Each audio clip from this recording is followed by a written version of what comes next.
Now Sports with Matt Barine. Even after a loss to the Patriots, the Chiefs are still the presumed favorites in the AFC Championship thanks to Arrowhead. And Arrowhead deserves all the credit in the world, but today we saw it's not quite the impenetrable fortress that we thought it was.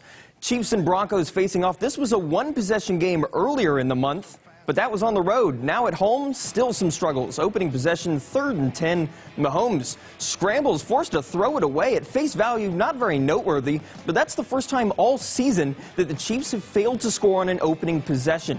Broncos capitalize, 3rd and goal. Lindsey powering up the middle for 6. Broncos lead the Chiefs 7-0 early. Second quarter, 7-3 now. Finally, here comes KC. Patrick Mahomes hitting Travis Kelce for the 9-yard score. Chiefs taking their first lead of the game, 10-7. Same score, under a minute in the half.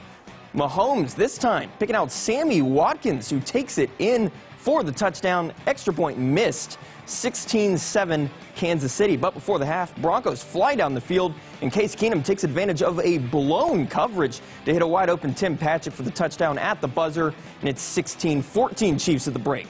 Jump to the third quarter. Finally, KC starts to take control. Mahomes back to Watkins, looking like he's back in Death Valley with a pair of scores and over 100 yards on the day. It's 23-14.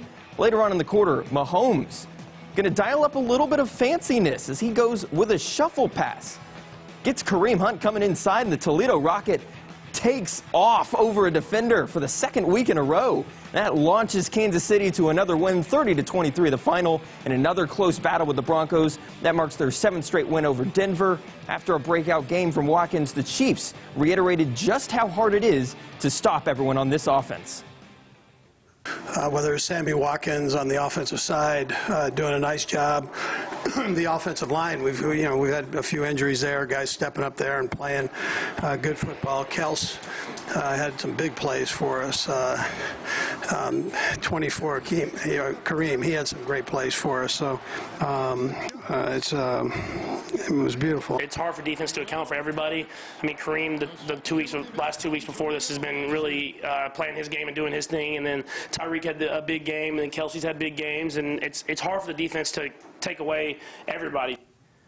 Now, our Missouri State Bears basketball fans are eagerly awaiting exhibition play starting tomorrow. The Panther faithful got their start today as the women hit the court to take on Missouri Valley. That's right, basketball season is upon us, folks, if you count exhibitions, that is. First quarter, Panthers down early, but Peyton Richards changes that. She knocks down the 3 ball, gives Drury a 9-7 lead. Couple minutes later, Panthers still in front. This time it's Paige Robinson coming through for Drury as she drives inside along the baseline, gets the bucket and the foul. Drury up 15-11 on the visitors. Second quarter, Deja Bernard. She's going to feed it inside to Adney Edwards under the hoop for the easy layup. Panthers cruise in the opening exhibition over the Vikings of Missouri Valley, 93-55. This World Series has seen plenty in just 4 games. Kershaw's first trip to Fenway, 18 innings of madness, and huge road rallies. But we haven't seen yet is a winner. That is, until tonight. Red Sox are your 2018 World Series champions. They take Game 5, 5-1, 6 runs, coming on 5 home runs in this one. Former Cardinal David Freese with the lone Dodger run, and Steve Pearce, the hero for Boston, see homers twice, including a 2-run shot in the first inning, as he propels the Red Sox to their 4th World Series championship in 15 years. And yesterday's loss to Southern Illinois marked a new low for this Bears football team. In our Bear Nation report, despite the numerous glaring issues, there was one major positive storyline that was lost in the defeat from Missouri State, and that is Peyton Hueslick. Despite another pair of interceptions, Hueslick was a force on the field against the Salukis. 404 yards through the air for the junior QB, only the 3rd Bear in school history to hit the 400 mark in a game. And every one of those necessary due to the running struggles the Bears encountered this weekend. Not counting sacks, Hueslick was even the leading rusher with 43 yards on the ground and a rushing touchdown. Plus, the quarterback was sporting a new hairstyle with dreads on Saturday. But despite a career day, Hueslick and the Bears were understandably focused on the negatives from yesterday's loss. I mean, they were taking their own away, so we had to pass, but in the end it wasn't enough. We need to score more than the other team, obviously. When the turnover margin is what it is, it's hard to win games. We got to protect the ball. Defense got to take the ball away. So if we don't protect the ball, it's not surprising that we lose.